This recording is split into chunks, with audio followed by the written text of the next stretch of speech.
जुगरूर सी ओ फिजूल सी मैनू अज पता लगा कि कसूर सी मेरे दिल दे नूर में सी hey everyone, my name is Smita. Welcome to my channel.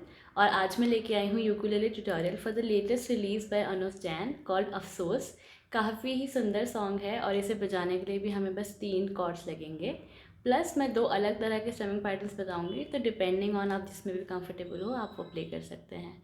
तो बिना कोई देरी किए let's move to the tutorial. Grab your ukulele, make sure it is tuned and let's get started. तो ये सॉन्ग प्ले करने के लिए हमें लगेंगी 3 कॉर्ड्स। मैं एक एक करके बता दूंगी विद द कॉर्ड डायग्राम। अगर आपको ये कॉर्ड्स आती हैं तो you can jump to the strumming pattern. जो कॉर्ड्स हम आज यूज़ करने वाले हैं वो है ए माइनर, डी माइनर और जी। तो ए माइनर बजाने के लिए अपनी मिडिल फिंगर को सेकेंड फ्रेट के टॉप मोस्ट स्ट्रिंग पे रखना है, like this. You can also see it in the diagram और it should sound like this. So ये है ए माइनर कॉर्ड।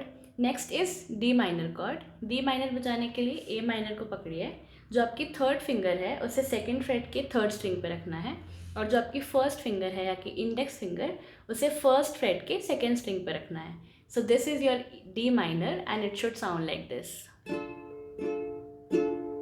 तो ये है डी माइनर कॉर्ड। और जो लास्ट कॉर्ड है वो है जी कॉर्ड, काफ़ी गानों में यूज़ होती है।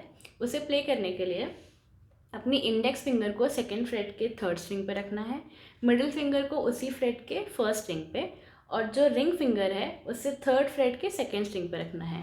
So it should look like this and it should sound like this. तो ये है जी कॉर्ड। ये थी हमारी तीनों chords. Now let's move to the strumming pattern. ये सॉन्ग के लिए मैं एक चकिंग स्ट्रमिंग पैटर्न यूज़ करने वाली हूँ, बट अगर आपको चक करने में कंफर्टेबल नहीं है या आपको पता नहीं है तो मैं एक ऑल्टरनेट नॉर्मल स्ट्रमिंग पैटर्न भी दे दूँगी जो आप यूज़ कर सकते हैं। बट आप प्रैक्टिस के साथ पहला वाला भी काफ़ी आसानी से बजा लेंगे। तो जो चकिंग स्ट्रमिंग पैटर्न है वो ऐसा होगा, down up chuck, down up chuck.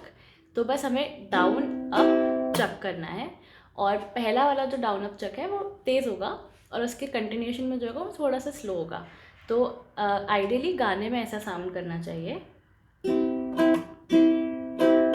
Down up chuck, down up chuck, down up chuck, down up chuck, down up chuck, down up Chak.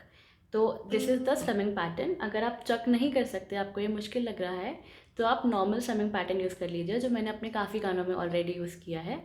And it is down up down, up down, down up. अगर मैं इसे slowly बताऊं तो down up down, up down, down up. Again down up down, up down, down up. तो ये strumming pattern आप use कर सकते हैं। अगर आप गाने में इसे सुनेंगे तो ये ऐसा सुनाई देना चाहिए।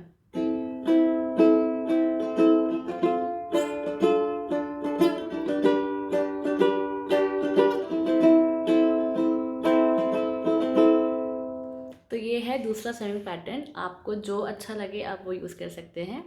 इस प्ले अलॉन्ग के लिए मैं पहला वाला स्ट्रमिंग पैटर्न यूज़ करूँगी। तो now let's move to the play along.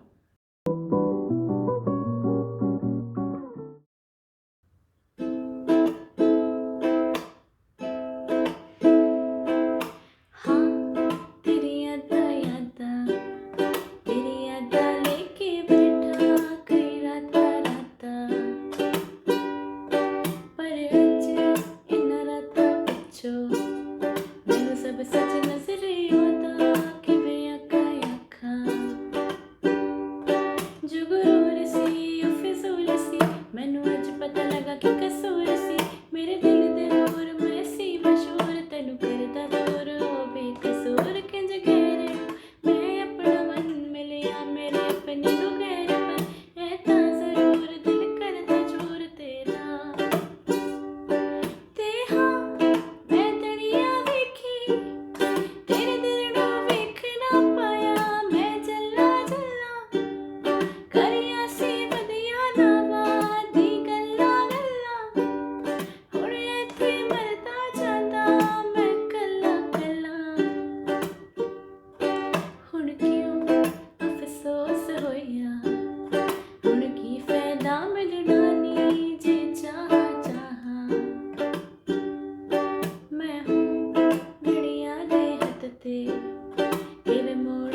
So that was it for today's tutorial. I hope you enjoyed it. Please let me know in the comments what other songs I should cover next, and see you in the next one. Keep practicing. Bye bye.